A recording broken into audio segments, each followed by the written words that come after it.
He helped write the music a whole generation carried in their heads, but he was never the face on the poster. While others soaked up the spotlight, Benny Andersson quietly built the backbone of the sound. From recording rooms to arenas, he lived the rise, the unraveling, and the return of one of pop's most famous groups. And the story he's finally sharing isn't about glitter or costumes. It's about exhaustion, regret, broken bonds, and the hush that follows after the applause. After years of rumors, Benny has spoken, and his truth is deeper, sadder, and more eye-opening than anyone expected. Long before the world danced a dancing queen or cried to "the winner takes it all," Benny Andersson was laying the hidden foundation for a legacy. Born December 16, 1946, in the Vasastan area of Stockholm, he grew up in a working-class home where music wasn't a career, it was a tradition. His father, a builder, and his self-taught grandfather put an accordion in his hands when he was 6. That small gift started a lifelong love of melody and harmony. Unlike kids who dream mostly of fame, Benny wanted to understand how music works. He soaked up the clockwork logic of Bach and the plain-spoken storytelling of Swedish folk tunes. He taught himself solfege by ear and could replay melodies after hearing them once or twice. By 10, he was playing at family gatherings and school programs, noticed not for showboating, but for hearing emotion inside the notes. In 1964, when he was just 18, Benny joined the Hep Stars, the Swedish rock outfit nicknamed the Swedish Beatles. The band's sound snapped into focus almost immediately. Departed Swan. Swedish hits like Sunny Girl and Wedding songs Benny wrote announced a writer with a gift for hooks and heart. Studio hours and stage miles made him the group's musical engine, and he quietly learned the business and technical sides of recording as well. Then came a night in 1966 that changed everything. Benny met Björn at a friend's party. Björn, then with the folk pop hootenanny singers, loved harmony, arrangements, and detail, just as Benny did. A casual jam became a partnership.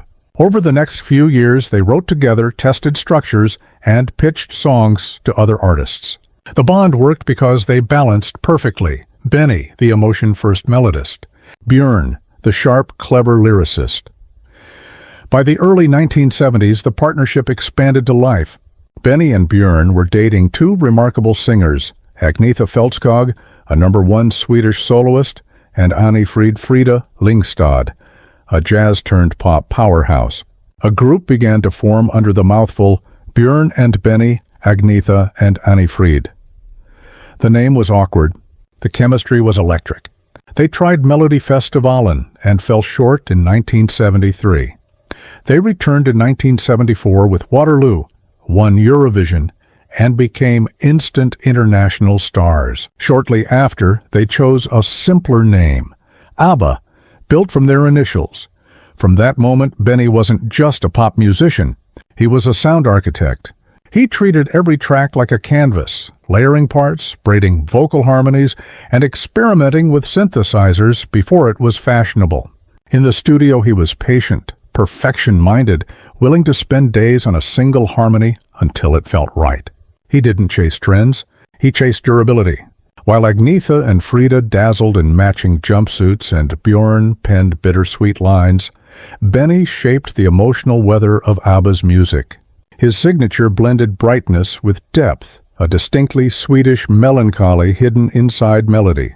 You hear it in Knowing Me, Knowing You, and Fernando, joy on the surface, ache underneath. Benny wasn't just building songs, he was building a kingdom where every chord, every rest, every note mattered.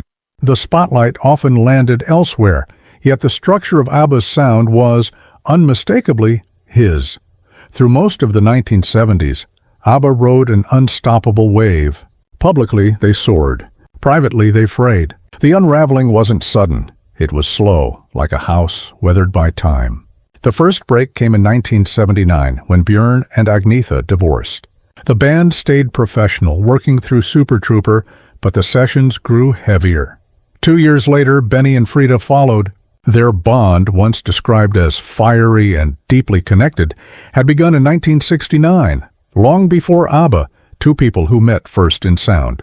He understood me in a way no one else did, Frida said in 1975.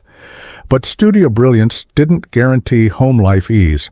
Benny's obsessive perfection, gold for records, left little room for emotional presence. Frida, expressive and open, felt the growing absence. By 1981, Benny admitted he'd fallen in love with Mona Nurklit, a TV producer he met during a special. He told Frida the truth. The fracture was quiet, professional, and permanent. Their last studio album, The Visitors, 1981, caught the temperature, cool, bruised, honest. When all is said and done, and slipping through my fingers carry unspoken pain. The sparkle was dimming. The band kept moving another year, but something vital had already let go. For 40 years, ABBA's ending was defined by what didn't happen. No farewell tour, no teary press conference, no one last night. Their final single, Under Attack, arrived in December 1982 and barely rippled. No follow-up album. No curtain call, just silence. Into that silence poured questions. Why stop at the top? Money? Fights? Burnout? Interviews stayed vague. The word break hung in the air, and public sightings were rare and polite. ABBA became a myth, perfect, preserved, inexplicably paused. That changed in November 2124. Benny Andersson, famously private, allergic to confession, sat down with The Guardian. No PR script, no spin. Just the plain truth, we were exhausted. Marriages were falling apart. The music was starting to feel fake. We needed to stop to save ourselves. A few words, and the puzzle snapped into place. The end wasn't betrayal or money or artistic war. It was emptiness. After years of smiling through sessions while their private lives unraveled, the tank was dry, quietly, completely. Then, in April 2025, he told Billboard more. He called 1981 and 1982 uninspired workdays. What had been a vibrant collaboration had turned routine. He and Björn were still writing, but the charge was fading. Sessions got shorter. Songs came slower.